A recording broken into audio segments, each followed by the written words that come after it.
ஒரு புத்தகத்தை படிக்கும்போது அதிலிருந்து நம்ம நிறைய விஷயங்களை கற்றுப்போம். முக்கியமாக அதை பார்க்க பார்க்க நிறைய விஷயங்கள் நமக்கு அது கற்றுத்தரும். இதுக்கு பின்னாடி இப்படி ஒரு அரசியல் இருக்கா அப்படின்ற அளவுக்கு நமக்கு நிறைய விஷயங்களை தோண வைக்கும். அதே மாதிரி தான் வெற்றிமாறன் அப்படின்ற அந்த புத்தகத்தில் பார்க்க பார்க்க மனுஷன் என்னடா இப்படி எழுதியிருக்காரு, இவளுக்கு பின்னாடி இவ்வளோ பெரிய அரசியல் இருக்கா அப்படின்ற ஒவ்வொன்றுத்தையுமே இதை பாருங்க, இதுதான் இப்படி தான் இருக்குது அப்படின்றத சுட்டி காட்டுற மாதிரி இவருடைய ஒவ்வொரு படங்களும் அதுக்குள்ளே இருக்க கருத்துக்களும் அப்படி தான் இருக்கும். ஸோ இவருடைய அடுத்த படைப்பான விடுதலை பாகம் 2 சூரி, விஜய் சேதுபதி, மஞ்சு வாரியர் போன்ற பலர் நடித்து வெளியாகி இருக்க இந்த படத்தை பற்றி பல விஷயங்களை பார்க்கறதுக்கு முன்னாடி இந்த படத்தோடைய ஒன்லைன் என்ன அப்படின்றத பார்க்கலாம். விடுதலை பாகம் 1ல் போலீஸுக்கும் மக்கள் படைக்கும் நடக்கிற அந்த மோதல், கடைசியில் வாத்தியாருடைய கைது, இது ரெண்டுத்துக்கும் நடுவில் அதிகாரிகளுடைய அதிகார வர்க்கமும் மக்களுக்கு எதிராக அவங்க நடத்துகிற அந்த வெறியாட்டம் போன்ற பல விஷயங்களை திரைக்கதையாக கொடுத்துருப்பாங்க. விடுதலை பாகம் 2ல் வாத்தியார் மக்கள் படையை உருவாக்குனதுக்கு காரணம் என்ன, முக்கியமா கம்யூனிச பாதையை வாத்தியார் ஏன் தேர்ந்தெடுத்தாரு, அதுக்கான காரணம் என்ன, கடைசியில வாத்தியாருக்கும் இந்த போலீஸுக்கும் நடக்கிற அந்த போர்ல யார் ஜெயிக்கிறா அப்படின்றது தான் இந்த படத்தோடைய ஒன்லைனா அமைஞ்சிருக்கு. விடுதலை பார்ட் 1ல மக்கள் படைக்கும் போலீஸுக்கும் ஒரு பிரச்சனை நடக்குது. இதுல இந்த மக்கள் படையோட தலைவனான வாத்தியாரை கைது பண்ணணும்னு நினைக்கிறாங்க. அதிகார வர்க்கத்துல அவங்க பண்ண அந்த விஷயத்தெல்லாம் எதிர்த்து கேட்ட ஒரு ஆளை கைது பண்றாங்க அப்படின்ற அந்த ஓவரால் ஒரு அண்டர்ஸ்டாண்டிங் இருந்துச்சு. பட் ஆனா இந்த வாத்தியார் அப்படின்ற இந்த கேரக்டர் யாரு, இவன் ஏன் இந்த பாதையில போறான் அப்படின்றது யாருக்குமே தெரியாம இருந்துச்சு. பார்ட் 2ல பாத்தீங்கன்னா இதுக்கு பின்னாடி இவன் ஏன் இதெல்லாம் பண்ணுறான், முக்கியமாக இந்த கம்யூனிசத்தை ஏன் தேர்ந்தெடுத்தான், இதுக்கு பின்னாடி என்ன அரசியல் இருக்குது, அவனுக்கு அப்படி என்னெல்லாம் பண்ணியிருந்தாங்க அப்படின்றத வெற்றிமாறன் அவர்கள் ரொம்ப சூப்பராகவே பிளாஸ்ட் தெரிக்கிற எப்படி சொல்கிறதே தெரியல, அந்த அளவுக்கு பயங்கரமாக விவரிச்சிருந்தாரு. பல விஷயங்களை பயங்கர அரசியலோட ரொம்ப சூப்பராகவே கொடுத்துருக்காரு வெற்றிமாறன் அவர்கள். முக்கியமாக விஜய் சேதுபதி அவர்களுடைய கதாபாத்திரத்தில் ஆரம்பிக்கிற இந்த படம் எண்டில் முடிகிற வரைக்குமே அவர் பேசுகிற ஒவ்வொரு விஷயங்களுமே இந்த படத்தில் ஒரு பாடமாக தான் இருக்குது. நமக்கு பார்க்கும்போது இப்படி அந்த கதாபாத்திரத்துக்கு ஏத்த மாதிரி நடிச்ச விஜய் சேதுபதி என்ன கேரக்டர் கொடுத்தாலும் பரவாயில்ல, நான் அதுல பிரிச்சு மேஞ்சிருவேன் அப்படின்ற மாதிரி பயங்கரமான ஒரு நடிப்பை வெளிப்படுத்தியிருக்காரு. எல்லா அரசியலையுமே உள்ள கொண்டு வந்தாரு. ஒவ்வொரு தத்துவம், ஒரு அரசியல் தலைவர்கள் அப்படின்னா ஒரு தத்துவம் இருக்கணும், அவன் தத்துவம் இல்லாம இருந்தானா அவனுக்கு உருவாகிறது எல்லாருமே ரசிகர்களாக மட்டும்தான் இருப்பாங்க அப்படின்ற அளவுக்கு இந்த ட்ரெய்லர்ல வந்த டைலாக் இந்த படத்துல பயங்கர பிளாஸ்டிங்கா இருந்துச்சு. சிம்பிளா சொல்ல போனோம்னா இந்த பர்டிகுலர் டைலாக் தான் இந்த படமே.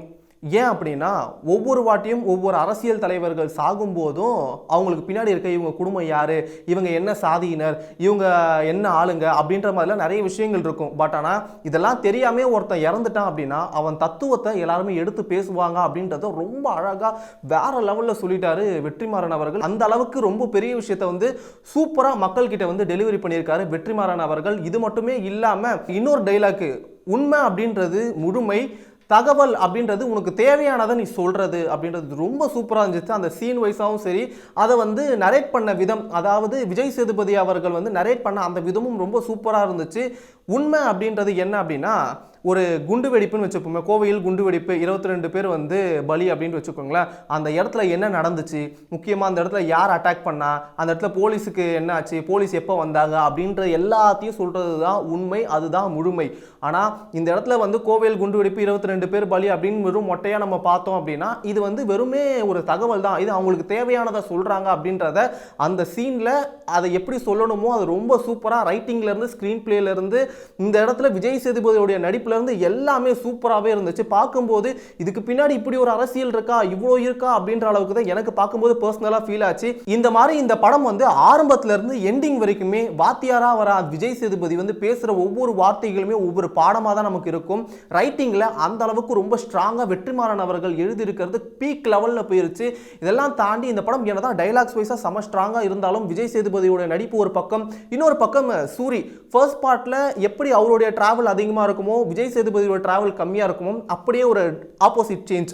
இந்த இடத்துல விஜய் சேதுபதியோட கேரக்டர் ரொம்ப லாங்காக இருக்கும், சூர்யா அவர்களுடைய கேரக்டர் கொஞ்சம் சின்னதாக தான் இருக்கும். பட் ஆனால் கடைசியில் ஒரு விஷயம் பண்ணுவார் பாருங்க, அந்த இடத்துல வேற லெவல் பண்ணிட்டாரு.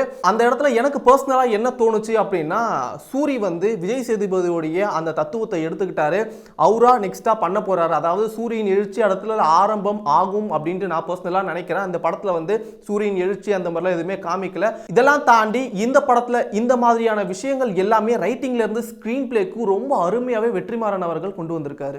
அடுத்ததா மஞ்சு வாரியருடைய கேரக்டர், இவங்களும் கம்யூனிசத்தை ஃபாலோ பண்ற ஒரு கேரக்டரா தான் வராங்க. இவங்க பேசுற ஒவ்வொரு விஷயங்களா, முக்கியமா இந்த முடியை பத்திலாம் ஒரு விளக்கம் ஒன்று கொடுப்பாங்க. அதெல்லாம் வந்து வேற லெவல்ல இருந்துச்சு. அதான் சொன்னல, ஒவ்வொரு இடத்துலையுமே ஒவ்வொரு டைலாகுமே பயங்கர ஷார்ப்பா, இது என்னடா மனுஷன் பயங்கரமா எழுதியிருக்காரு அப்படின்ற அளவுக்கு தான் இருந்துச்சு. இவங்களுடைய கேரக்டருக்கும் வாத்தியார், அதாவது விஜய் சேதுபதிக்கும் மஞ்சு வாரியர் அவர்களுக்கும் ஒரு சின்ன ஒரு ரொமான்ஸ் சீன் மாதிரி ஒன்று காமிப்பாங்க. அது என்ன அப்படின்னா, கட்டிக்கலாமா அப்படின்ட்டு வந்து இவங்க கிட்ட கேட்பாரு. அந்த ஒரு இடத்துல விஜய் சேதுபதி ஒரு பிளே வந்து பயங்கரமா இருந்துச்சு. அந்த இடத்துல ராஜானா ராஜா தான்ப்பா அப்படின்ற அளவுக்கு சொல்ற வைக்கிற அளவுக்கு நமக்கு தோணுச்சுன்னா பார்த்துக்கோங்களேன், மனசுல ஒரு மாதிரி இருக்குப்பா அப்படின்ற இந்த ஒரு டைலாக ஒரு பாட்டா மாத்தி இருப்பாரு பாருங்க. ஐயோ சீரியஸா வேற லெவல்ல இருந்துச்சு அந்த ஒரு சீனு. இது மட்டும் இல்லாம இந்த படத்துல வாத்தியாருக்கே வாத்தியாரா வர கென் கருணாஸா இருக்கட்டும், படத்துல வாத்தியாருக்கு வாத்தியாரா வர கிஷோர் அவர்களா இருக்கட்டும், இப்படி ஒவ்வொரு கேரக்டருமே பயங்கர இன்டெப்தா எழுதப்பட்டிருக்கு. அவங்களுக்கு பின்னாடி என்ன இருக்கு, அவங்களுக்கு பின்னாடி என்ன அரசியல் பண்ணாங்க, அவங்களை எப்படிலாம் ஒடுக்குனாங்க, அவங்க அதனால எப்படிலாம் மாறினாங்க, அதோடைய வெளிப்பாடு என்ன அப்படின்றத காமிச்ச அந்த விதம் எல்லாமே சூப்பராகவே இருந்துச்சு. இதனால தான்ப்பா வாத்தியார் இப்படி வந்தாரு, இதனால தான் வாத்தியார் இவ்வளோ பெரிய ஒரு மக்கள் படை அப்படின்ற ஒரு புரட்சியை கையில் எடுத்தாரு அப்படின்ற அந்த சொன்ன விதம் எல்லாமே வேற லெவலில் இருந்துச்சு. கிட்டத்தட்ட ஒரு 3 hour படம் மக்களை எப்படிலாம் வந்து அதிகார வர்க்கத்தினர் வந்து கொடுமைப்படுத்துறாங்க, இதை எதிர்த்து ஒரு கேள்வி கேட்கணும்னு நினைக்கிற ஒருத்தனை இந்த அதிகாரம் என்ன பண்ணுது அப்படின்றத ரொம்ப சூப்பரா ஒரு பயங்கரமான அந்த 3 hourல அரசியலை வந்து பயங்கரமா பேசியிருந்தாங்க. பார்க்கும்போது இதுக்கு பின்னாடி நான் ஆரம்பத்திலே சொன்ன மாதிரி இதுக்கு பின்னாடி இவ்வளோ பெரிய விஷயம் இருக்கா, இதுக்கு பின்னாடி இவ்வளோ அரசியல் இருக்கா அப்படின்ற அளவுக்கு எனக்கு இருந்தது. ஸோ நீங்களும் இந்த படத்தை பார்த்துருந்தீங்க அப்படின்னா உங்களுக்கு என்ன தோணுது அப்படின்றத கீழே கமெண்ட் பண்ணுங்க. இந்த படத்துல சினிமாட்டோகிராஃபி வைஸா இருக்கட்டும், எடிட்டிங் வைஸா இருக்கட்டும், டெக்னிக்கல் வைஸா அவங்களுடைய ஒர்க் என்னமோ அதை வந்து ரொம்ப பக்காவா கொடுத்திருந்தாங்க.